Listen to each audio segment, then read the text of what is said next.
इस गहन चर्चा में आज हम एक ऐसी कहानी का विस्तृत रिव्यू करने वाले हैं जो सच में होश उड़ा देती है। सोचिए कोई इंसान गरीबी, भेदभाव और लर्निंग डिसेबिलिटीज के बोझ तले बिल्कुल टूट चुका हो और वहां से उठकर सीधा navy seal, world record holder और एक इलीट अल्ट्रा एंड्योरेंस एथलीट बन जाए। हाँ, सुनने में तो किसी हॉलीवुड फिल्म की स्क्रिप्ट ही लगती है ना। बिल्कुल, पर आज हम जिस सोर्स मटेरियल को डिकोड कर रहे हैं, यानी डेविड गॉगिन्स की किताब कांट हर्ट मी, इसमें उनका तरीका बिल्कुल असली और थोड़ा डरावना है। हमारा मुख्य उद्देश्य इस किताब में छुपी मेंटल रेजिलियंस या मानसिक दृढ़ता की उस कठोर फिलॉसफी को समझना है। और देखिए, जो चीज इस कहानी को इतना दिलचस्प बनाती है वो ये है कि ये बदलाव किसी जादू या चमत्कार से नहीं आया। राइट, मतलब कोई ओवरनाइट सक्सेस नहीं थी। सही कहा। ये एक बेहद सिस्टमैटिक और असुविधा से भरी विशेष मानसिक प्रक्रिया का नतीजा है। उनका मानना है कि आराम पसंद सोसाइटी ने हमारे दिमाग को कमजोर कर दिया है। ओके, अब लेट्स अनपैक दिस। गॉगिन्स का एक कॉन्सेप्ट है कैलसिंग द माइंड। अब फिजिकल कैलसिस तो मुझे समझ आते हैं, जैसे जिम में लगातार हैवी वेट्स उठाने से हाथों पर गट्टे पड़ जाते हैं। शुरू में दर्द होता है, पर बाद में वो स्किन सबसे टफ बन जाती है। Exactly. लेकिन मैं सोच रहा था कि ब्रेन के साथ ये मैकेनिज्म कैसे काम करता है, और यहाँ उनका वो अकाउंटेबिलिटी मिरर वाला कॉन्सेप्ट कहाँ आता है? क्या सच में शीशे के सामने अपनी कमजोरियों और बहानों को बेरहमी से स्वीकार करने से कोई बदलाव आ सकता है? इसका मकसद सिर्फ कमजोरियां मानना नहीं है। मैं समझाती हूँ।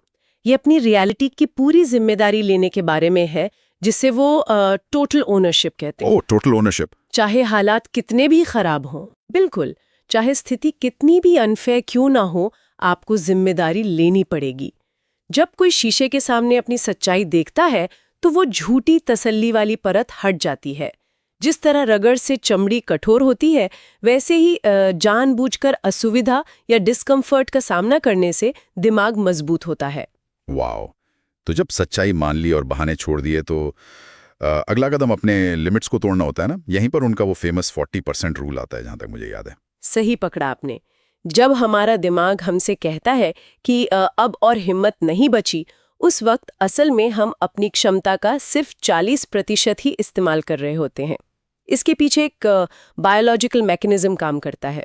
वेट, वाकई में ये कोई बस सेल्फ हेल्प मोटिवेशन नहीं है? हमारा दिमाग एक कार के इंजन पर लगे गवर्नर की तरह काम करता है। वो हमारी एनर्जी बचाना चाहता है, इसलिए थकान और दर्द के झूठे सिग्नल्स भेजता है ताकि हम रुक जाएं। तो बाकी का 60% तब अनलॉक होता है जब हम उस झूठी दीवार को तोड़कर आगे बढ़ते हैं। हाँ, और इसी मेंटल स्टेट में उनकी टेकिंग सोल्स वाली रणनीति आती है, जहां आप कंपटीशन को इस हद तक पीछे छोड़ देते हैं कि उनका मनोबल ही टूट जाए और रुकावटों का प्रभाव बिल्कुल खत्म हो जाए। Yes, where it gets really interesting, लेकिन यहाँ मुझे थोड़ा पुशबैक देना पड़ेगा। देखिए, एक 100 माइल की दौड़ लगाना या ऐसी एक्सट्रीम इंटेंसिटी बरकरार रखना, क्या ये आम जिंदगी में सस्टेनेबल है? ये बहुत लाजमी सवाल है। क्योंकि आम इंसान के लिए ऐसे तो मानसिक और शारीरिक बर्नआउट होना तय है। गॉगिन्स तो प्रैक्टिकली एक मशीन जैसा बिहेव करते हैं। देखिए, गॉगिन्स की उपलब्धियां डेफिनेटली एथलेटिक आउटलायर्स हैं।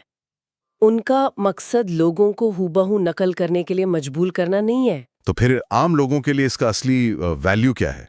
असली वैल्यू उनके सिखाए गए उस माइंडसेट में है जहां सेल्फ इम्पोज्ड लिमिट्स को तोड़ा जाता है।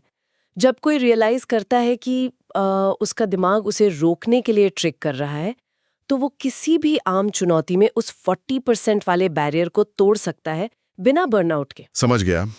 इस चर्चा का निचोड़ ये निकलता है कि हर चैप्टर के अंत में दिए गए जो चैलेंजेस हैं, जैसे अपने दिन को मिलिट्री प्रिसिजन के साथ शेड्यूल करना, हाँ, वो बहुत जरूरी है सह किताब का। राइट, वो इस किताब को सिर्फ पढ़ने वाली सामग्री नहीं, बल्कि एक एक्टिव एप्लीकेशन का मैनुअल बनाते हैं।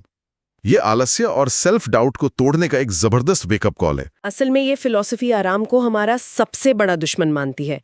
हर दिन असुविधा चुनने का ये अभ्यास ही एक आम इंसान को मेंटली बुलेट प्रूफ बनाता है। जिसे इस गहन चर्चा के अंत में एक बहुत ही गहरा सवाल जहन में आता है हमारे सुनने वालों के लिए।